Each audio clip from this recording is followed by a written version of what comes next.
নমস্কার, আমি কুণাল কুমার ঘোষ, বেলেঘাটা বিধানসভা কেন্দ্রের তৃণমূল কংগ্রেসের প্রার্থী।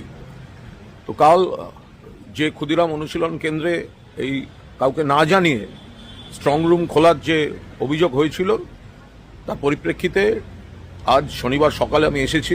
আপনাদের দেখাই যে আমি আবার এখানকারই ইলেকশন কমিশনের সিসিটিভি, আমরা যেখানটায় এই যে স্ক্রিনগুলি ছিল, এই স্ক্রিনটায় মুভমেন্ট হচ্ছিল, এইখানে সব স্ট্রং রুম, এইখানটায় সমস্ত মানুষ কর্মীরা ব্যালট নিয়ে কাজ করছিলেন, মুভমেন্ট ছিল।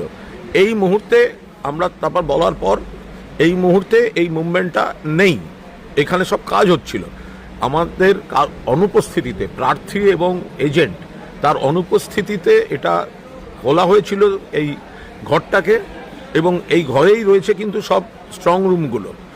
ফলে এইখানটাতে কাজ হচ্ছিল, আমরা এইটাতে আপত্তি করেছিলাম যে কেন আমাদের না জানিয়ে জিনিসটা হবে, বা আমাদের অনুপস্থিতিতে যদি মেলই পাঠিয়ে থাকেন তাহলে মেল দেখালে ঢুকতে দিচ্ছেন না কেন।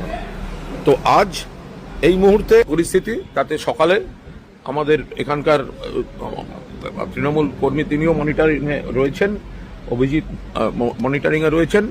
আমি যথাসম্ভব দেখে যতখানি বৈধভাবে যাওয়া যায়, সেন্ট্রাল ফোর্স রয়েছেন, ইলেকশন কমিশনের অফিসাররা রয়েছেন, আমরা একবার নজরদারি করলাম। আমাদের সব প্রার্থী, মাননীয় মুখ্যমন্ত্রীর নির্দেশ, সব প্রার্থী এবং এজেন্টকে এইভাবে একদম বারবার সর্বক্ষণের একটা মনিটরিং আর বারবার ভিজিট এটা রাখতে হবে।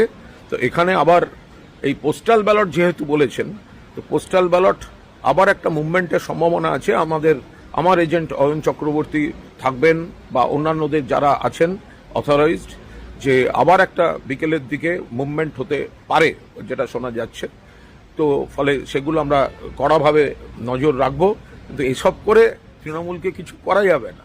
তৃণমূল জিতছে এবং মমতা বন্দ্যোপাধ্যায় বিপুল গরিষ্ঠতা নিয়ে ফিরে আসছেন। আমরা শুধু পাহারা দেওয়ার কর্তব্যটা পালন করছি, প্রতিবাদ করছি। যেখানে ফাঁক থাকছে ওরা ফাঁক রাখছেন।